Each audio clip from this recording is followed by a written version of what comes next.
to pass and remove... Craig McKinley. Speaker, I think I've got an apology to make, and that is to Brenda from Bristol. And on a personal basis, I think I've only just got over the 2015 election. But we need to ask ourselves, what can this Parliament now achieve? Can it deliver that bold new agenda that a new Prime Minister wishes to place for this country? Would this Parliament even approve a bold and ambitious Queen's speech to put onto statute in the future? Would it approve a Queen's speech to put those 20,000 new police on the streets and to strengthen our criminal justice system? The answer must be no, or it must at least be rather doubtful. There could be an issue of confidence if a Queen's speech is voted down. So this place is possibly only putting off a fateful day.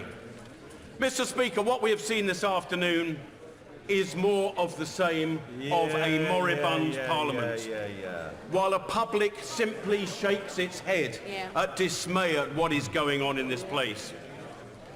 Mr. Speaker, it's bizarre, isn't it? There are those in this House who will not countenance leaving the European Union without a deal. And that is... I will give way.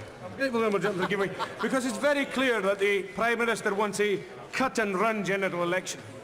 And surely if he loses the vote tonight that he's called, as he's lost many other votes, the Prime Minister should simply follow his convictions and resign. Yes. Go, but no, we know he wants cut and run before the disaster that's coming. He'll be lashed to the tiller and lashed to the disaster, and he should know that. Well, I certainly hope after that intervention that he will be supporting this tonight so that the people can make their decision as well. I will give way. Has my honourable friend ever heard so many people sitting opposite us for the last 2 years crying out for an early general election? The Prime Minister is now giving them that opportunity and they're running scared.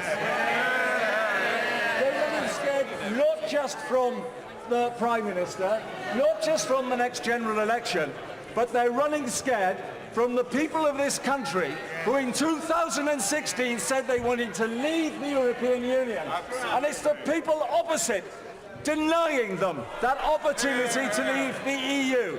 Doesn't he agree with me that if the British people get given this chance to have an early general election, that the Conservative Party will win that election? I thank my honourable friend for that very powerful intervention. I couldn't agree with him more. Just to get back on track, there are those in that place who will not countenance leaving without a deal.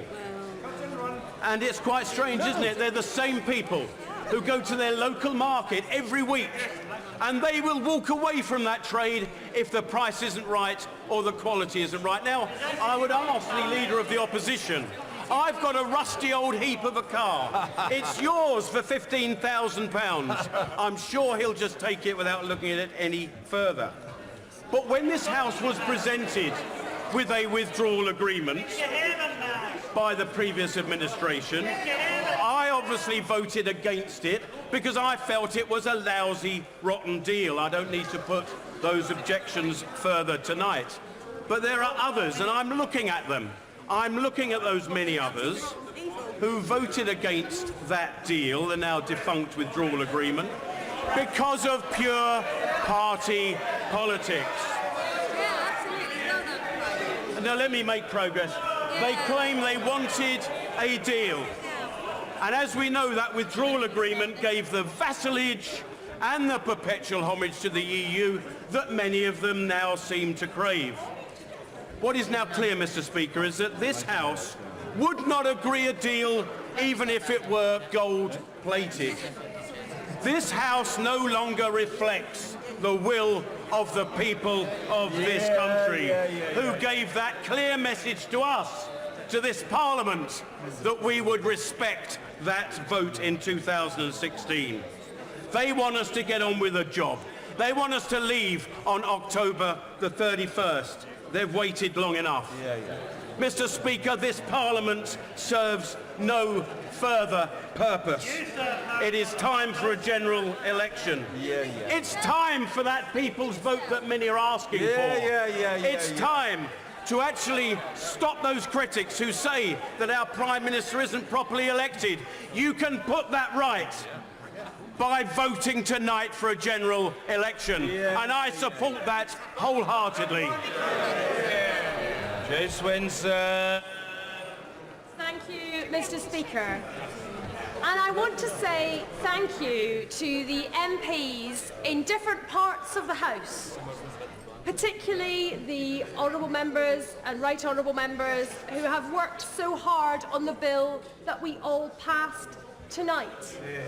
It is that cross-party working, putting the party interest to one side and putting the national interest first, that is what the country expects us to do.